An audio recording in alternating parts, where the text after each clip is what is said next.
You ever have that friend or that family member who just always thought they knew what was best for you? That was always trying to get you to do more on their timeline versus your timeline. The ones that were always egging you on, double dog daring you maybe. The ones that maybe didn't have your best interest in mind, but for sure they had their best interest in mind for whatever reason. And maybe when you were kids, it was just like, hey man, go do this. And it was something small, like, hey, go jump in the creek or go lick the light pole when it's frozen, something like that. But then as you got older, they were always trying to get you to do things that maybe they were too scared or that they wanted to do. Well, that's kind of what Jesus is facing here in John chapter 7. In the context of the story is that Jesus is in Galilee. It's about 6 months after he fed the thousands. It's time to leave for Jerusalem and go to the Feast of Tabernacles. This is a feast that was held each year to remember God delivering them out of the wilderness. And they would go and make tents or shelters out of sticks and skins and tarps. Usually it was on their own roofs. But going to Jerusalem and experiencing that was where Jesus' family thought he needed to be. And they thought that he needed to be there, as some commentators say, for the money. They wanted him to start doing miracles and preaching, and then they would charge admittance, which was, some commentators say, was how the oracles, Plato, those guys made money in the day. I think that's kind of sketchy now. I think that they weren't so much trying to make a profit from Jesus. I mean, that is there, and you could say that, but I really think that they wanted Jesus to put himself out there to start doing what they probably knew he was capable of. So let's twist this into a good way, that they saw the miracles that he was doing and they saw what good he could do, even if it was for the nation of Israel, and they too wanted him to be the king of Israel. And maybe because of the cool things that they would get being half brothers to the king.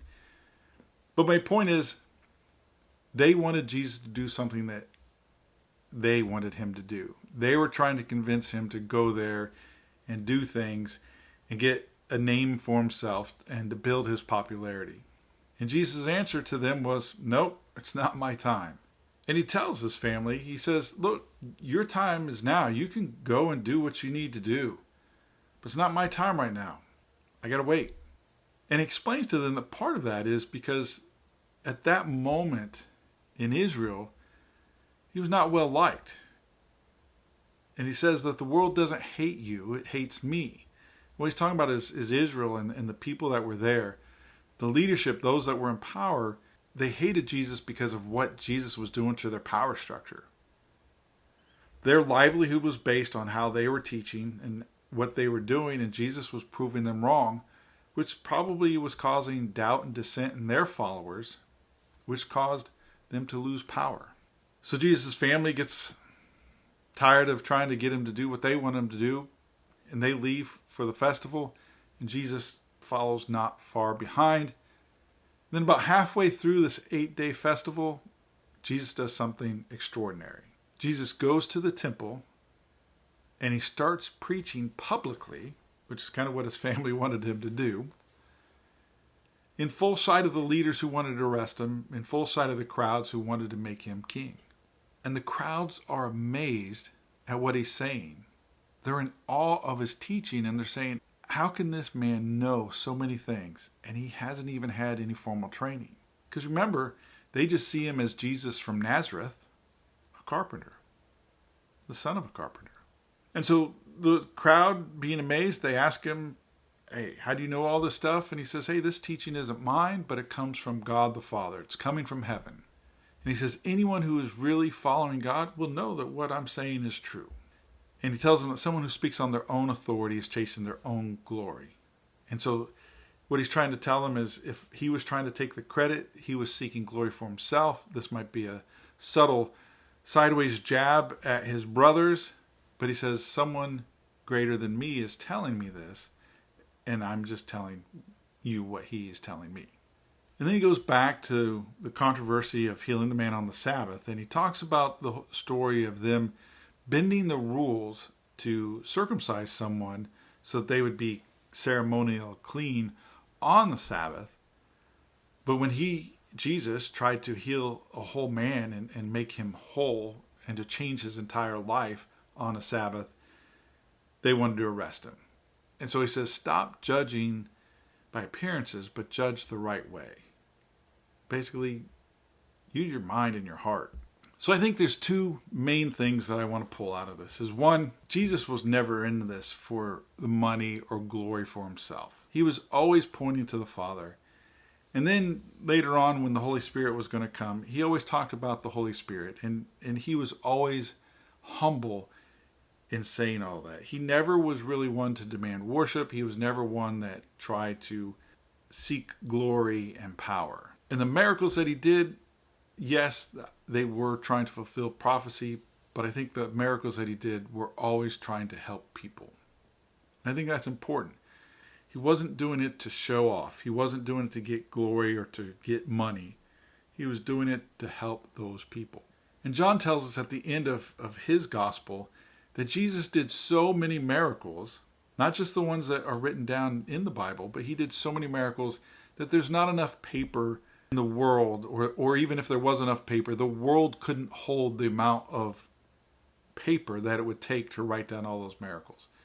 So I think that's a very vivid description of what Jesus was doing to help people. So he wasn't doing this for his glory. Even though his brothers wanted him to step up into the limelight and preach, even if we take it the good way, Jesus said that's not what he's here for, and it's not his time. So the point is, God operates in his time. Number two is this idea of letter of the law versus spirit of the law. Sometimes we can be the worst people in the world and be right. Right according to the law, right according to cultural norms, right in our head, and be mean about it and be terrible about it and think that our being right is justified. And that's where the Jewish leaders were at this point. They were mad at Jesus because he was attacking their letter of the law mentality. And they were justifying themselves because it was the law from God. But Jesus said, you got it all wrong. Many times in John, we see that Jesus goes against the grain and he tells them, this is what is written and this is how you interpret this, but this is what God really meant. Yes, you're going to pull your donkey out of a ditch on the Sabbath. Why wouldn't you? It's crazy not even to think it. But there's a lot of folks that justify their actions by how they interpret the law. How does that show up in the church?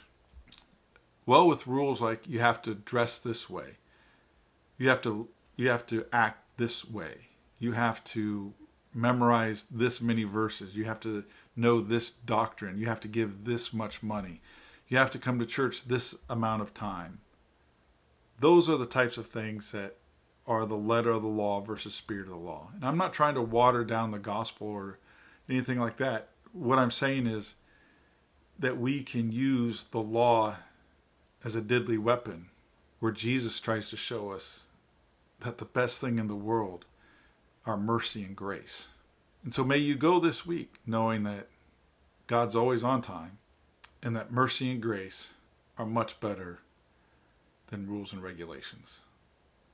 Grace and peace to you. God bless you. Have a great week.